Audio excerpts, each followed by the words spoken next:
Hello dear children, welcome to the lectures hosted by Zeta Institute of Science. This is Jitin sir teaching you guys physics.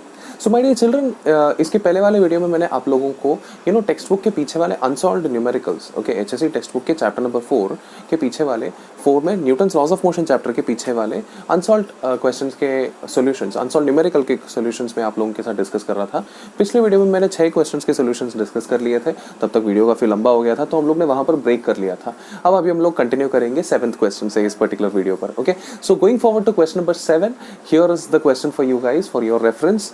I am reading the question for you guys. 10 identical masses m each are connected one below the other with 10 strings. Holding the topmost string, the system is accelerated upward with an acceleration g by 2. What is the tension in the 6th string from the top? Tension in the 6th string कितना है ये पूछा है. Okay, सो देखते हैं tension in the 6th string कैसे हम लोग उसको कैलकुलेट करेंगे. Just pay attention. So I am just writing down the data for you guys. ये 7th क्वेश्चन दिया हुआ है. ये रहा हमारा टॉप मोस्ट स्ट्रिंग. ये फर्स्ट स्ट्रिंग है. फर्स्ट स्ट्रिंग के नीचे फर्स्ट ब्लॉक कनेक्टेड है. दैट मीन्स ये string number 1 block number 1. Second string के नीचे सेकेंड ब्लॉक कनेक्टेड होगा. String number 2 block number 2 and so on चलता रहेगा. इन्होंने कौन से स्ट्रिंग के बारे में पूछा है? 6th स्ट्रिंग के बारे में पूछा है. उसके नीचे क्या कनेक्टेड होगा? Block number 6. ओके, वहां से चलता जाएगा. कहां तक जा रहा है ये? ब्लॉक नंबर 10 तक. अभी ब्लॉक नंबर 6 to 10 जो है, मतलब टोटल कितने ब्लॉक्स होंगे? 5 ब्लॉक्स. 5 ब्लॉक्स का टोटल मास कितना हो जाएगा भाई? 5m हो जाएगा. ये नीचे है, 6 स्ट्रिंग के नीचे है. और 6th स्ट्रिंग के ऊपर कितना कनेक्टेड है भाई? 5m.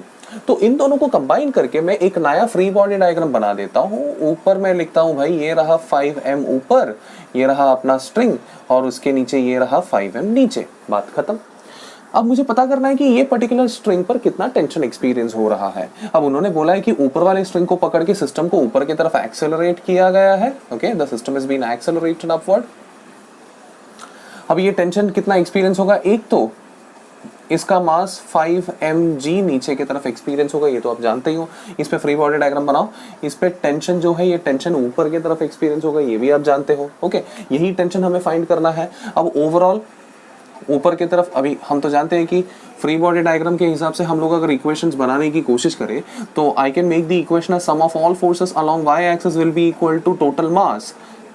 टोटल मास कितना है भाई? It is 5m multiplied by acceleration along y axis.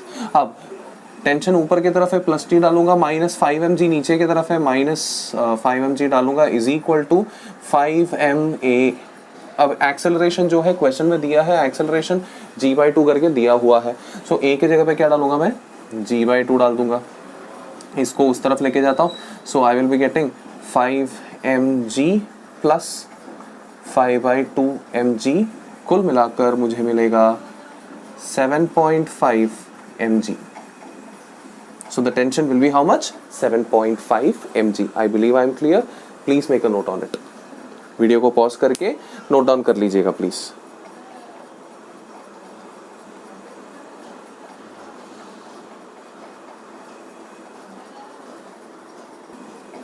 So I believe आप लोगों ने लिख लिया होगा. Going forward towards the 8th question, I'll read the question for you guys. Two galaxies of masses 9 billion solar mass and 4 billion solar masses are 5 million light years apart. If the sun has to cross the line joining them without being attracted by either of them, through what point should it pass? मतलब कौन से point से उसको पास होना चाहिए, ये उन्होंने पूछा है. ठीक है भाई, मतलब 2 गैलेक्सीज है यहाँ पर. Let me consider the 8th problem. We have 2 galaxies. Let this circle represent 1 galaxy. Let this circle represent another galaxy. Okay, now this circle's mass has been 9 billion solar mass and 4 billion solar mass. ऐसे 2 different values है. ठीक है भाई, I'll do one thing. Let m be equal to 1 billion sm. 1 billion sm मतलब solar मास. Okay, 1 billion sm का value जो है ना, सोलर मास का वैल्यू जो है ना, उसको मैं स्मॉल m से रिप्रेजेंट करता हूँ. तो पहले वाले गैलेक्सी का मास हो जाएगा 9 times m एंड दूसरे वाले गैलेक्सी का मास हो जाएगा 4 times m. ये हमारे सिंप्लिसिटी के लिए लिख रहा हूँ. सी आप पूछोगे सर ये लिखना कंपलसरी है क्या, कैसे याद रखेंगे? टेंशन मत लो, ये कुछ लिखना कंपलसरी नहीं है. आपको पूरा वैल्यू लिखना है, लिख लो, कोई दिक्कत नहीं है. अब मैंने देखा दोनों में एक कॉमन फैक्टर है, तो ठीक है, काम कर लेता हूँ. कॉमन फैक्टर को एक नाम दे देता हूँ, उसको मैं लिख लेता हूँ. मैथ्स में कैसे सब्स्टिट्यूशन मेथड हम लोग यूज करते हैं, सेम स्टोरी. फिर बाद में एंड में आंसर में रीसब्स्टिट्यूट कर देंगे ना. m के जगह पे 1 बिलियन 16 मार्क्स करके डाल दूंगा मैं. बात खत्म. नाउ गोइंग फॉरवर्ड, ये लोग दोनों के बीच में 5 मिलियन लाइट ईयर्स का डिस्टेंस है करके बोला है यहाँ पर. So let me call d as 1 million light years. Okay, तो इन दोनों के बीच में जो भी डिस्टेंस रहेगा जिसको मैं आर से डिनोट करूंगा, that will be 5 million light years, मतलब 5d. Okay, if the sun has to cross the line joining them without being attracted by either of them, through what point should it pass? तो इनके बीच में से कहीं से तो भी सन को पास करना है, बट कंडीशन ये है कि ये दोनों उसको अट्रैक्ट नहीं करना चाहिए. बहुत ही सिंपल सा कंडीशन, मतलब एक ऐसे पॉइंट से उसको पास करना पड़ेगा जहां पर 9m जितना भी अट्रैक्ट कर रही है, 4m और 9m दोनों का अट्रैक्शन सेम होना चाहिए उस पर्टिकुलर पॉइंट पर. ऐसे पॉइंट से अगर हमारा सन गुजर के निकल जाएगा तो सन को कोई अट्रैक्ट नहीं करेगा. That's the case.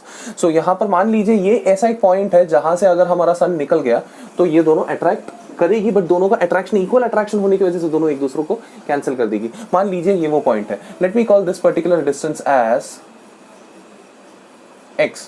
तो बचा हुआ डिस्टेंस जो भी रहेगा that will be r minus x. ये तो आप जानते हो. ओके, ये डिस्टेंस x रहेगा तो ये r माइनस x रहेगा. So let me call the point, this point as point p. मैं बोलूंगा let point p be the point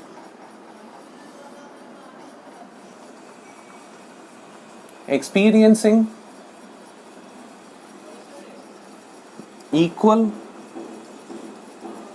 force of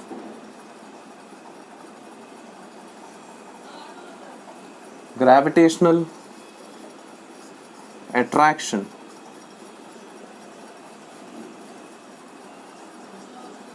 from 9m and 4m. मतलब 9m और 4m दोनों की वजह से equal force of attraction he experience कर रही है करके मैं अज्यूम कर लेता हूं. सो 9m and 4m.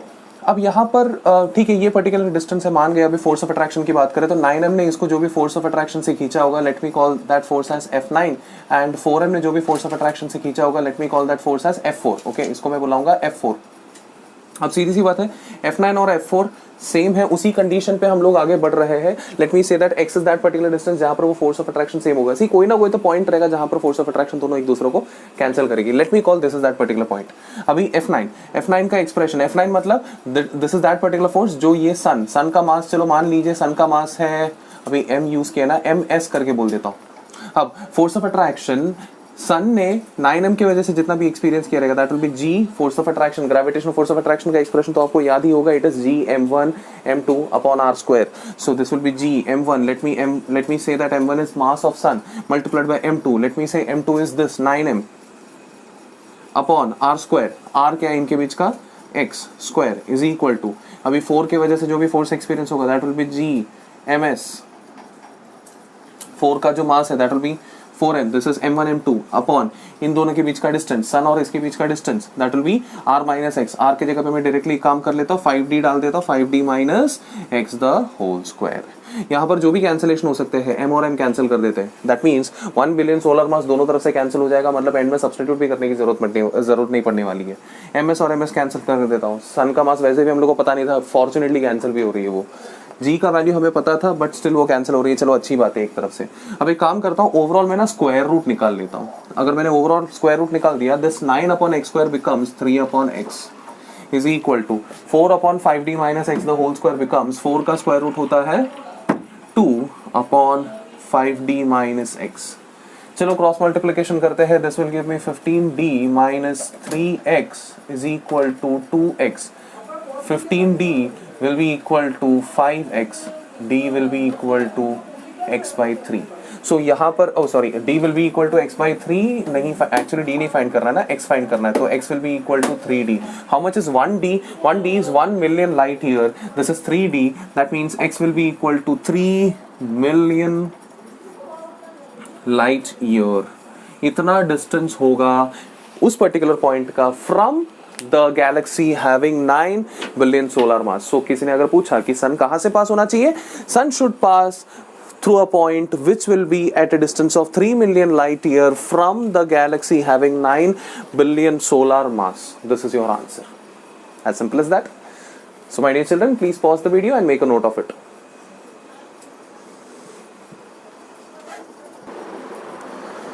So my dear children, moving forward towards the 9th question, I'll read the question for you guys. While decreasing linearly from 5 Newton to 3 Newton, a force displaces an object from 3 meter to 5 meter. Calculate the work done by this force during this particular displacement. Let's see.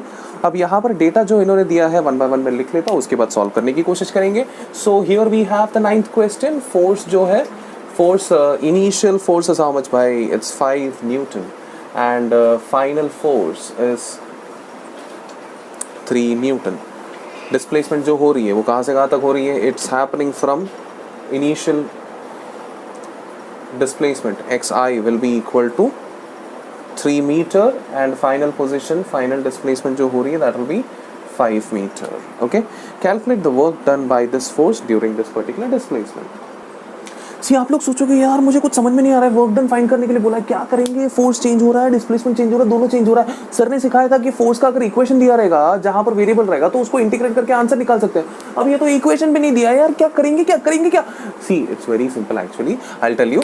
आप simply एक graph बना लीजिए. मैंने आप लोगों को एक और मेथड सिखाया था, ग्राफिकल मेथड भी सिखाया था, वो याद करने की कोशिश कीजिए. ग्राफ बनाइए, यहाँ पर एक तरफ फोर्स रहेगा, एक तरफ उसका डिस्प्लेसमेंट रहेगा. डिस्प्लेसमेंट कहाँ से कहाँ तक जा रही है? 3 से लेकर 5 तक. ये रहा 3, ये रहा 5. ओके, एंड फोर्स कहाँ से कहाँ तक जा रही है? 5 से लेकर 3 तक. सो ये रहा 5, ये रहा 3. सो फर्स्ट पॉइंट जो है डिस्प्लेसमेंट का 3 और फोर्स का 5 जहां पर इंटरसेक्ट होती है, ये तुम्हारा इनिशियल पॉइंट होगा. एंड डिस्प्लेसमेंट का 5 और फोर्स का 3 जहां पर इंटरसेक्ट होती है, ये तुम्हारा फाइनल पोजीशन रहेगा. तो आपका जो ग्राफ है ना वो 5 से लेकर 3 तक ऐसा लीनियरली आएगा. बात खत्म. ग्राफ अगर आपके पास मिल गया, मैंने आपको ऑलरेडी सिखाया है कि फोर्स और डिस्प्लेसमेंट का अगर ग्राफ आपके सामने है तो वर्क निकालना होगा, तो उसके अंदर का एरिया आपको निकालना होगा. Area will be the work done. So area निकाल लीजिए. So work is nothing but area covered, area या फिर area under the curve. Okay, अब एरिया अंडर द कर्व मतलब क्या होता है? इसके अंदर का एरिया निकालना है. ये बेसिकली ट्रेपेजियम है, ट्रेपेजियम का एरिया डाल दीजिए. It is half into sum of parallel sides, है कि नहीं? ये पैरेलल साइड का लेंथ और ये पैरेलल साइड का लेंथ दोनों को ऐड करना है. इसका लेंथ कितना है भाई? यहाँ से 0 से लेकर 5 तक जा रही है. सो इसका लेंथ कितना हो गया? 5. एंड इसका लेंथ कितना है? 0 से लेकर 3 तक जा रही है. 3 सम ऑफ पैरेलल साइड्स हो गया, मल्टीप्लाइड बाय इन दोनों के बीच का, ये दोनों पैरेलल साइड्स के बीच का परपेंडिकुलर डिस्टेंस. 3 और 5 के बीच का डिफरेंस होता है 2. इन दोनों के बीच का डिफरेंस हो जाएगा 2. इन दोनों को कैंसिल करने के बाद फाइनली हमारे पास वर्क डन का वैल्यू मिलेगा 8 joule. That's your answer. Did you understand? Please pause the video and make a note of it.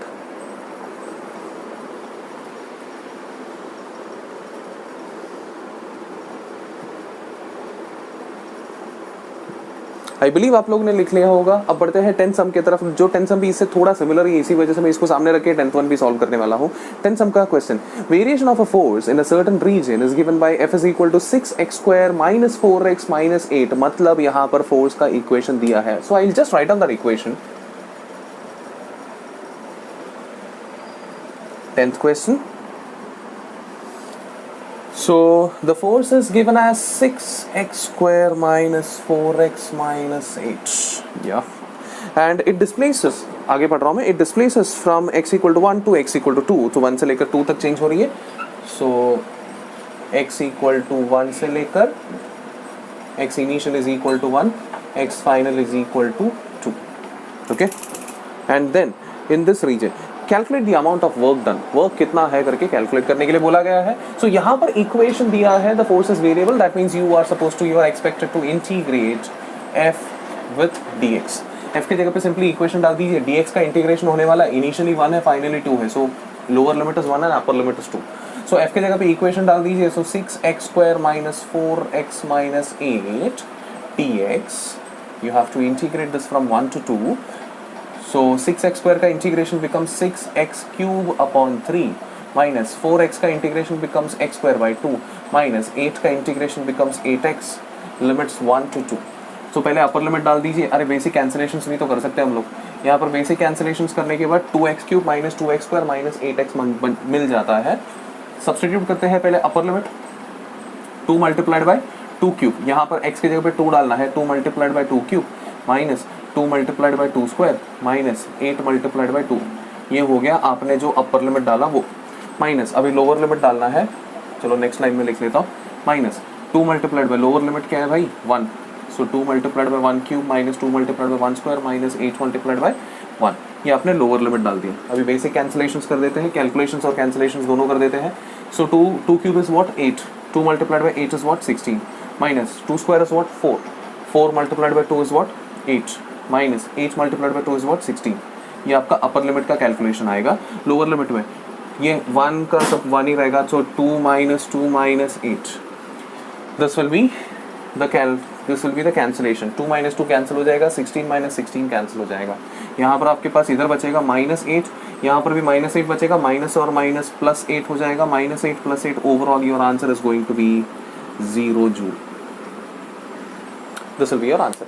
So my dear children, अगर आपके पास इनिशियल पॉइंट फाइनल पॉइंट ऐसा दिया जाएगा सो डायरेक्टली ग्राफ के method से आप सॉल्व कर सकते हैं, लेकिन अगर इक्वेशन दिया जाएगा तो ग्राफ के मेथड के लिए मत जाइएगा, इंटीग्रेशन के मेथड से आप लोग सॉल्व कर सकते हैं। ये 9th का सोल्यूशन, ये 10th का solution. Please pause the video and make a note of it.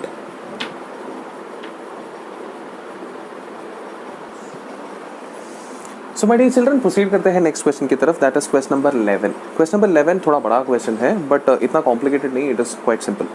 A ball of mass 100 gram is dropped on the ground 5 meter from 5 meter bounces repeatedly। मतलब एक बॉल है जिसका मास दिया हुआ है, एक 5 मीटर के हाइट से उसको ड्रॉप किया, वो बाउंस हो रही है to and fro repeatedly bounce हो रही है। सो सीधी सी बात है, जहाँ से ड्रॉप किया बाउंस होकर वापस उधर तक नहीं आएगा, उससे थोड़ा नीचे आएगा, वापस बाउंस होकर उससे थोड़ा नीचे रहेगा, वापस बाउंस होकर उससे थोड़ा नीचे रहेगा, ऐसा चलता रहेगा। The speed with which the ball comes up from the ground after third bounce will be how much? It's very simple question, not a big deal. Okay, during every bounce 64% of the potential energy is converted into kinetic energy।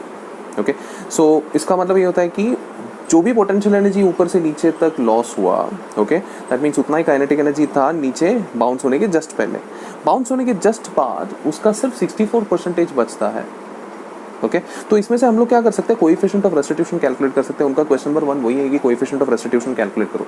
Second question था जो थोड़ी देर मैंने पहले बोला कि speed after the third bounce कितना है, and then third question is impulse given by the ball to the ground during this bounce, मतलब थर्ड बाउंस के टाइम पे इंपल्स कितना प्रोवाइड किया वो भी पता करना है। That's not a big deal, impulse is change in momentum. एक बार वेलोसिटी मिल गया तो चेंज इन मोमेंटम से हम लोग वो कैलकुलेट कर सकते हैं।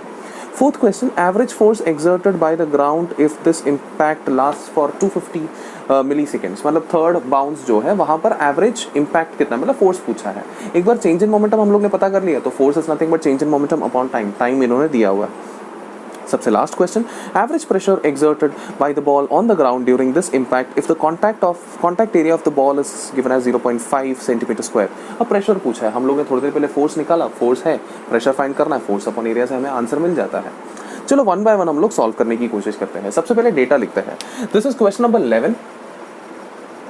The data they have given as mass is 100 gram, so 100 multiplied by gram को केजी में कन्वर्ट करने के लिए 10⁻³ kg, कुल मिलाकर 10⁻⁻1 kg, ये होगा आपका मास।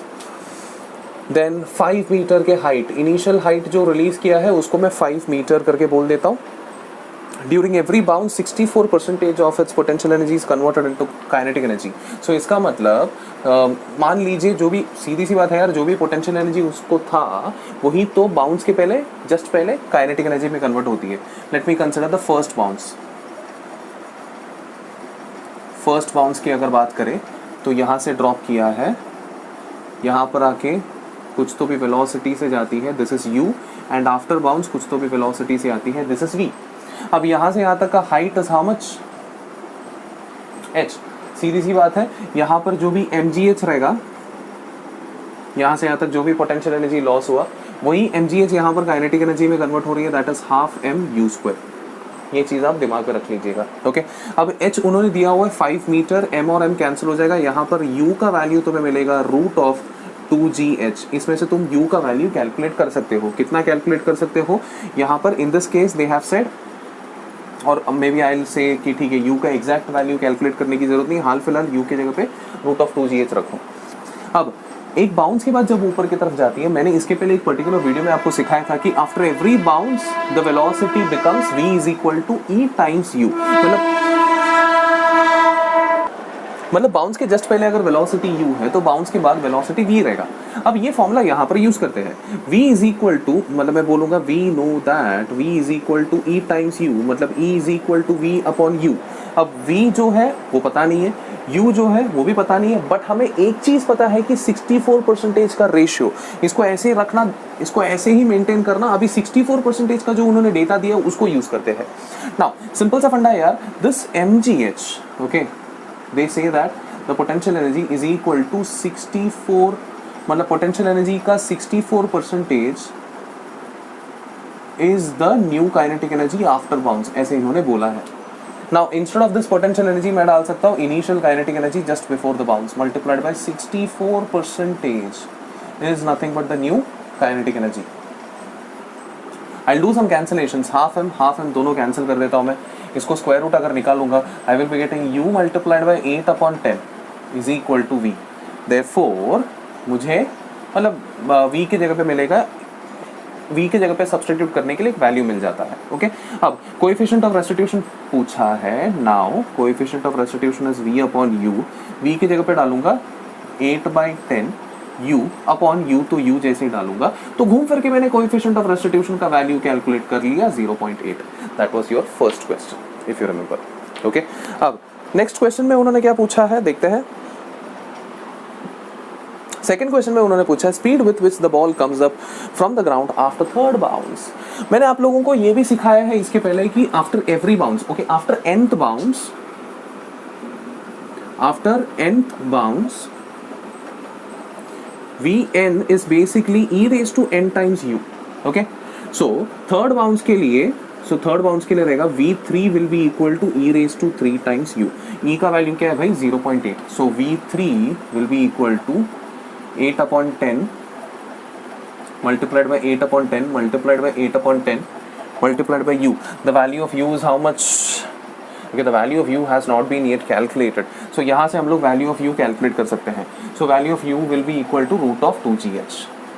h का वैल्यू उन्होंने क्या दिया हुआ भाई 5 दिया हुआ है, यहाँ पर 5 डाल दीजिए। 5 into 2 क्या होता है 10, 10 into 10 क्या होता है 100। So over here this is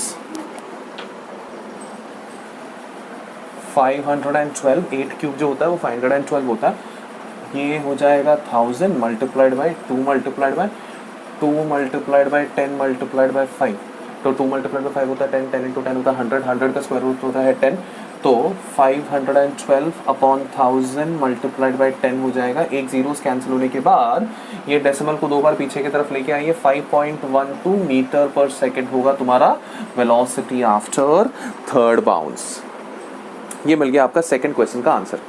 third question क्या पूछा है, impulse given by the ball to the ground during this particular bounce, मतलब थर्ड बाउंस के टाइम पे कितना इंपल्स दिया है। Impulse is basically what, change in momentum. Change in momentum find कर सकते हैं, नॉट अ बिग डील। हमारे पास थर्ड बाउंस के बाद फाइनल वेलोसिटी है, बट थर्ड बाउंस के पहले इनिशियल वेलोसिटी नहीं है। So what we will do, so initial velocity of the third bounce, मतलब before the bounce is basically equal to the final velocity after the second bounce। मतलब simple सा फंडा है यार, फर्स्ट बाउंस हो गया, फर्स्ट बाउंस होने के बाद जब ऊपर आता है तो जो भी वेलोसिटी रहेगा, ऊपर जाके जब वापस नीचे आएगा सेकंड बाउंस के जस्ट पहले, तो यहाँ से जितने वेलोसिटी से ऊपर की तरफ गया उतना ही होता अगले का नीचे वाला वेलोसिटी। इसका मतलब मैं क्या बोलने की कोशिश कर रहा हूँ, v1, see this is u1, this is v1, v1 से जैसे जाएगा ड्यू टू सिमेट्री अगला u2 जो है वो v1 से इक्वल होता है।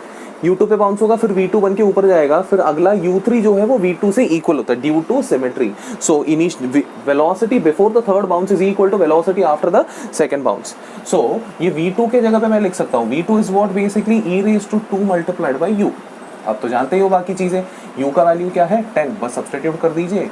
e स्क्वायर इज बेसिकली 0.8 का स्क्वायर मल्टीप्लाइड बाय 10, 0.8 का square is 0.64 multiplied by 10, that is 6.4। So u3 is basically what, 6.4। अब क्वेश्चन में इन्होंने क्या पूछा है भाई, impulse। Impulse is what? Impulse after the third bounce, that is nothing but change in momentum at the third bounce, that is mass into velocity का difference, v3 minus u3। mass का value इन्होंने दिया है 10 raised to -1, v3 is what 5.12 minus initial velocity is 6.4। इन दोनों को अगर subtract करेंगे हम लोग, सो 6 - 5 होता है 1, 4 minus 328 1.28 into 10 raised to minus 1 that is 0.128 newton second या फिर केजी मीटर पर सेकेंड। ये होगा तुम्हारा impulse after the third bounce. So इसके बाद मेरे बोर्ड का जगह कम हो गया है, सो इसलिए I request you guys to please pause the video and इतना नोट डाउन करो, उसके बाद बाकी के 2 क्वेश्चंस मैं आपको सॉल्व करके बताता हूँ। जल्दी से नोट डाउन कर लीजिए वीडियो पॉज करके। सो माय डियर चिल्ड्रन, मैं 4th और 5th पार्ट यहाँ पर सॉल्व करता हूँ। इधर से सिर्फ मैं इतना सा एक सेक्शन नहीं है आंसर छोड़ के रखा है बिकॉज हम लोग को वो यूजफुल होने वाली है। 4th part, the average force exerted by the ground if the impact lasts for 250 milliseconds. So force पूछा है। force is basically change in momentum upon time. change in momentum basically क्या होता है? impulse upon time. impulse का value यहाँ पर है हमारे पास। so impulse is given as 0.128 upon time they have given it as 250 milliseconds. मिली मतलब 10 raised to minus 3 seconds. so इसको अगर मैनिपुलेट करेंगे तो 0.128 अपॉन 0.25 हो जाएगा। 0.25 इज बेसिकली 1/4। ये 4 ऊपर की तरफ लेके जाइए तो 4 से अपना 128 को मल्टीप्लाई करना पड़ेगा आप लोगों को। सो इसको अगर मल्टीप्लाई करेंगे तो 480 512 so it is 0.512 Newton. So force का एक्सप्रेशन हो जाएगा 0.512 न्यूटन। ये हो जाएगा आपके 4th क्वेश्चन का answer. And last question, average pressure exerted by the ball on the ground during this impact if contact area of the ball is 0.5 centimeter square. So area दिया हुआ है, they are asking for the pressure is basically force upon area, force is nothing but 0.512 upon area is 0.5 centimeter square। Centimetre को metre में convert करेंगे तो 10⁻⁴ हो जाएगा। आप बोलोगे सर 10⁻² था ना? नहीं सी वो मीटर टू सेंटीमीटर के कन्वर्जन के बीच में दैट इज 10⁻², लेकिन सेंटीमीटर स्क्वायर को अगर मीटर स्क्वायर में कन्वर्ट करेंगे तो 10⁻² को स्क्वायर करना पड़ेगा, दैट विल गिव मी 10⁻⁴। ये 0.5 इज बेसिकली हाफ को ऊपर की तरफ लेके जाइए। तो ये मैं एक करके लेके जा रहा हूँ। सो 0.5 and 2 मल्टीप्लाइड बाय 10⁻⁴, ये नीचे क्या होगा? हाफ को ऊपर की तरफ लेके जाइए, वो डबल हो जाएगा। So basically it will be 1024 that is 1.024 into 10⁻⁴ Pascal. This will be the answer for your pressure. Okay, so I believe आप लोगों को ये समझ में आया होगा। Please make a note on it. So dear children, I believe आप लोगों ने लिख लिया होगा 11th problem। अब बढ़ते हैं next problem की तरफ, that is 12th problem. I'll read the question for you guys. A spring ball of mass 0.5 kg is dropped from some height. On falling freely for 10 seconds, it explodes into fragments of masses of ratio 1:2. The lighter fragment continues to travel downward with a speed of 60 meters per second. Calculate the kinetic energy supplied during the explosion. Okay, explosion में कितना kinetic energy supply हुआ है ये पता करना है हमें। चलो देखते हैं यहाँ पर। Now here I have the 12th problem.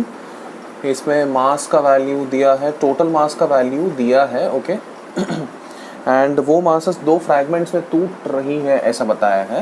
And एक फ्रैगमेंट का रेशियो 1 है तो दूसरे फ्रैगमेंट का रेशियो 2 है।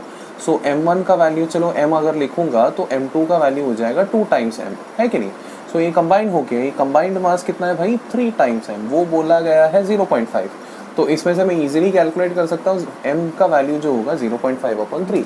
सो आगे हम लोग इसको यूज कर सकते हैं। On falling freely for 10 seconds, time कितना दिया भाई? 10 सेकेंड्स का टाइम दिया है। लाइटर फ्रैगमेंट एक्सप्लोड होती है, एक्सप्लोड होके ऐसे 2 पार्ट्स में टूट जाती है। तो सीधी सी बात है, एक्सप्लोड होने के पहले उसका कुछ तो भी वेलोसिटी रहा होगा। Now we are not very sure कि कितने वेलोसिटी तक उसने ट्रैवल किया होगा। लेट मी अज्यूम डायग्रामेटिकली अगर मैं बनाऊंगा, यहाँ पर ये बॉडी है, ये बॉडी ने कितना 10 सेकेंड्स तक ट्रैवल किया, यहाँ पर रख के वो एक्सप्लोड हो गया। कितने पार्ट्स में एक्सप्लोड हो गया? 2 पार्ट्स में एक्सप्लोड हो गया। एक m जो नीचे की तरफ जा रही है, ओके, तो नीचे की तरफ जो जा रही है, सो ये m1 रहेगा जिसका मास m रहेगा, इसका वेलोसिटी v1 रहेगा। टूट के एक ऊपर की तरफ जाएगी, ऑब्वियसली बात है, एक नीचे की तरफ जा रही है तो एक ऊपर की तरफ जा रही है। मुझे कैसे पता चला वो नीचे जा रही है? क्वेश्चन में दिया हुआ है नीचे जा रही है करके, है कि नहीं? सो ये v2 रहेगा, इसका मास m2 है जो कि 2m रहेगा। अब बिफोर एक्सप्लोडिंग उसका कुछ तो भी वेलोसिटी था। इनिशियली जब उसको ड्रॉप किया तो उसके इनिशियल वेलोसिटी तो 0 था। यहाँ पर पहुँच के उसका कुछ तो भी वेलोसिटी था v, हाल फिलहाल मैं उसको v बुला लेता हूँ। ओके, अब okay, they are asking you to calculate the kinetic energy during the explosion.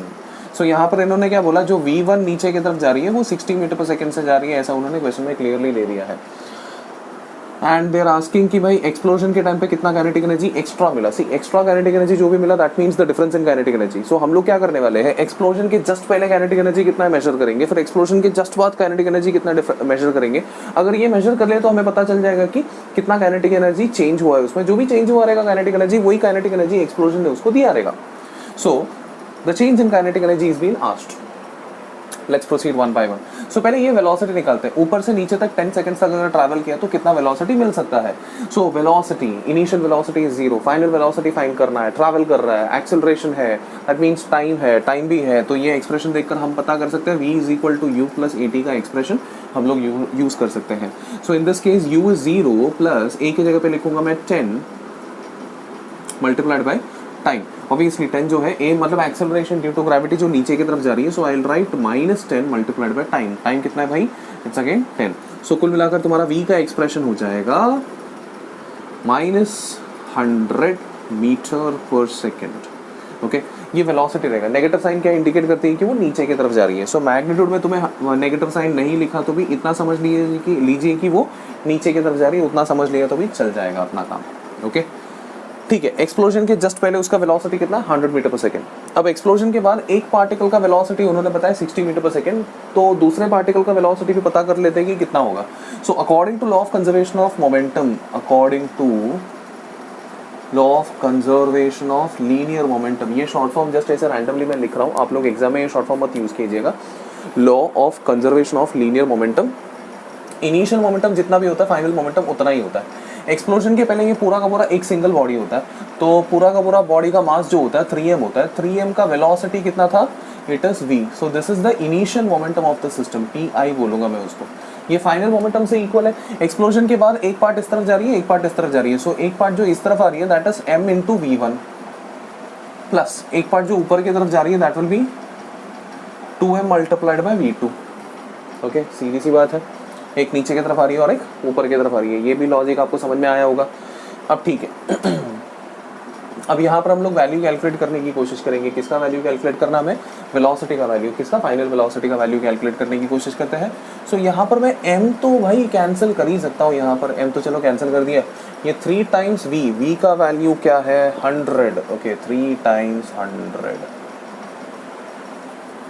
Okay अब v1 का एक्सप्रेशन यहाँ पर क्या डाला है, 60 डाला है प्लस 2 टाइम्स v2।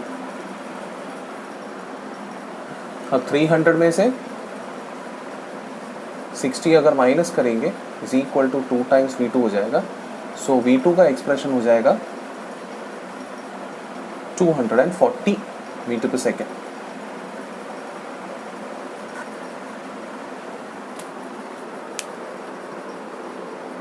आप लोग सोचोगे सर जी लेकिन वो नीचे की तरफ आ रही है तो आपने नेगेटिव साइन यूज नहीं किया, तो आपका आंसर गलत है।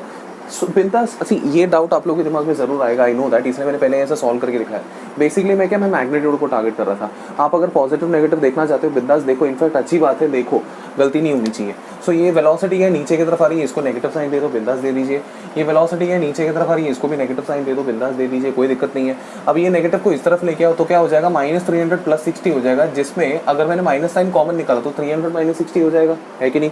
एंड यहाँ पर फिर फाइनली वेलोसिटी का वैल्यू क्या हो जाएगा, -240 रहेगा। इसका मतलब 240 का वैल्यू किस तरफ आ रही है, नीचे की तरफ आ रही है। सो इन शॉर्ट क्या समझ में आया हमें, v1 भी नीचे की तरफ आ रही है और v2 भी नीचे की तरफ आ रही है। हमने क्या अज्यूम किया था इनिशियली, v2 शायद ऊपर की तरफ जा रही है, अज्यूम किया था ना मुन्ना ना, v1 भी नीचे की तरफ ही आ रही है और v2 भी नीचे की तरफ ही आ रही है। ओके, दोनों पार्टिकल्स नीचे की तरफ ही आ रही है। अब v2 का वैल्यू निकाला, v का वैल्यू निकाल दिया। v1 तो पहले से ही हमारे पास, हमें बेसिकली क्या फाइंड करना है, चेंज इन काइनेटिक एनर्जी, है कि नहीं। सो the change in kinetic energy is basically the kinetic energy provided during the which is being provided during the explosion. That will be nothing but final kinetic energy minus initial kinetic energy. Final kinetic energy after the explosion is nothing but half first particle's mass multiplied by first particle's velocity plus half second particle's mass, मतलब कितना है वो second particle's mass, 2m multiplied by second particle's velocity. This is the final kinetic energy of both of the bomb. and before explosion the kinetic energy was half mv square. This is the initial kinetic energy, this is the final kinetic energy. What I can do is I can take half m common. यहाँ पर अंदर क्या बचेगा, v1 square. v1 का value क्या है भाई, the value of v1 is 60 का स्क्वायर प्लस हाफ m तो कॉमन निकल गया. यहाँ पर क्या बचा, 2 टाइम्स v2 का वैल्यू क्या है 240. एक्चुअली 240 अपॉन 2 है,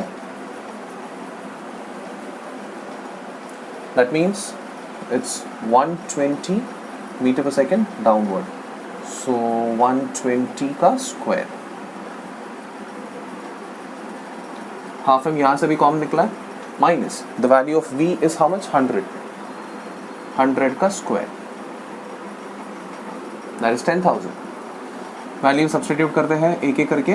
हाफ इंटू m का वैल्यू 0.5 अपॉन 3, यहाँ पर 3600 आएगा प्लस ये क्या रहेगा 12 का स्क्वायर क्या होता है 144 होता है कि नहीं. 144 का डबल हो जाएगा 288 और 2 जीरोस इसकी वजह से स्क्वायर होने की वजह से माइनस 10,000. यहाँ पर एक छोटा सा गड़बड़ हुआ है, ये जो m है this m is not m basically, this m is 3m. सो ये m के जगह पे मैं डालूंगा 3m रहेगा, वो 3 भी यहाँ पर रिफ्लेक्ट होगा, दैट मीन्स ये हो जाएगा 30,000.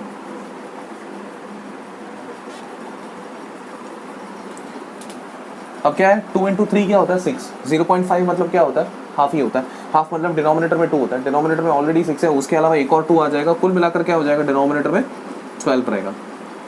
अब यहाँ पर इन दोनों को ऐड करते हैं हम लोग. सो ये 00 ऐड हो जाएगा, 00 यहाँ पर भी आ जाएगा. 6 और 8 को ऐड अगर करेंगे तो 14 आता है, 1 कैरी. 3 और 8 को अगर ऐड करेंगे तो 11 आता है, 11 के साथ एक और कैरी कर देंगे तो ये 12 हो जाएगा, 12 के साथ एक और अगर ऐड कर देंगे तो क्या हो जाएगा 3. सो फाइनली 32400 माइनस 30,000 ये मुझे क्या देगा 2400. 2400 divided by 12 is 200 joule. So in short, the kinetic energy which has been provided due to the collision की वजह से जो kinetic energy इसको मिल चुका है, that is nothing but equal to 200 joule. So I believe ये solving आप लोगों को clear हो गया होगा. मैं एक short recap देता हूँ आप लोगों को.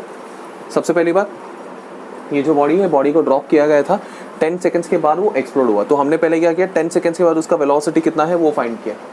जब एक्सप्लोड हुआ उन्होंने बोला है 2 पार्ट्स में एक्सप्लोड हुआ, एक है m1 दूसरा है m2. ओके, एक का वेलोसिटी है v1 दूसरे का वेलोसिटी है v2. m1 का मास उन्होंने m1 और m2 के बीच का रेशो 1:2 बोला, इसलिए हम लोग ने m1 को m कंसिडर किया, m2 को 2m कंसिडर किया. दैट मीन्स टोटल मास जो है 3 है, में जो क्वेश्चन में दिया है 0.5 kg. ओके, अब v1 का एक्सप्रेशन क्वेश्चन में दिया है 60 जो है वो नीचे की तरफ जा रही है. तो हम लोग ने यहाँ पर law of conservation of linear momentum use किया, जहाँ पर initial momentum was the total mass into total velocity before explosion and after explosion. दोनों पार्ट्स के लाइक फर्स्ट पार्ट का mass into velocity and second part का mass into velocity डाल दिया. इसमें वेलोसिटी जो भी नीचे की तरफ है उसको नेगेटिव साइन से इंडिकेट करके जब सॉल्व किया मुझे आंसर मिला 120 मीटर पर सेकेंड नीचे की तरफ. देन मैंने क्या किया, मुझे तीनों पार्टिकल इनिशियल भी काइनेटिक, एक्सप्लोजन के पहले का भी वेलोसिटी मिल गया है, एक्सप्लोजन के बाद के दोनों पार्टिकल्स का वेलोसिटी मिल गया है. क्वेश्चन में पूछा how much kinetic energy has been provided has been supplied during the explosion. Okay, अब सिंपल सा फंडा, एक्सप्लोजन के पहले कुछ तो काइनेटिक एनर्जी रहा होगा, एक्सप्लोजन के बाद कुछ अलग काइनेटिक एनर्जी रहा है. अब इन दोनों के बीच में जो भी डिफरेंस रहा होगा वो एक्सप्लोजन में आया होगा. तो मैं क्या करूंगा, difference in kinetic energy calculate करूंगा. That is nothing but final minus initial. Final का एक्सप्रेशन इनिशियल का एक्सप्रेशन सब्स्टिट्यूट करके सॉल्व करके मुझे आंसर एंड में मिल गया. Okay, so I request you guys to please pause the screen and note it down.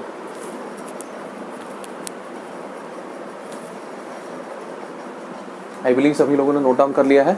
सो बच्चे लोग आज की वीडियो में इतना ही काफ़ी हो जाएगा. मैंने basically Newton's laws of motion के टेक्सुअल एमसीक्यूज, टेक्सुअल न्यूमेरिकल्स को मैंने बेसिकली 3 वीडियोस में तोड़ दिया है. पार्ट 1 में मैंने फर्स्ट सम से लेकर 6th सम तक सॉल्व किया था. ये पार्ट 2 का वीडियो है जिसमें मैं 7th सम से लेकर 12th सम तक सॉल्व करके दिखाया हूँ आपको.